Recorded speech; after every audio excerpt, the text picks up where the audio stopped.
To our top story today, the House is preparing to vote on a bill to finally end the 43-day-long government shutdown.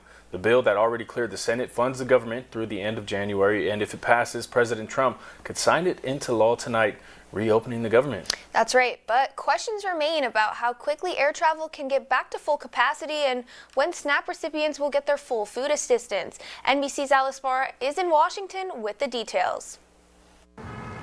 On what could be the final day of the nation's longest government shutdown, House members are racing back to Washington to cast a critical vote on the Senate-passed short-term funding bill.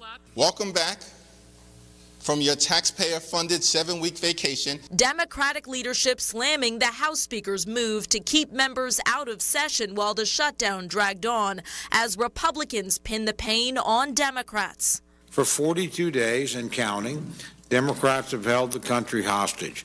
House Democrats set to vote against the deal a breakaway group of Senate moderates agreed to, angered that it does nothing to address the central sticking point of lowering health care costs and extending Affordable Care Act tax credits. Healthcare costs are still poised to double or even triple for some folks practically overnight. With a newly elected Democrat being sworn in today, House Republicans can only afford to lose 2 votes. It is expected to pass and secure President Trump's signature. We're opening up our country. Should have never been closed. Relief can't come soon enough for the nation's airports, where flight delays and cancellations are growing. It has to be the shutdown. What else could it be? This has never happened to me before. The Transportation Secretary warning the situation driven by staffing shortages will get much worse if the shutdown stretches into the weekend. If this doesn't open, you might have airlines that say, we're gonna ground our planes. A lot on the line in the final push to get the government back in business.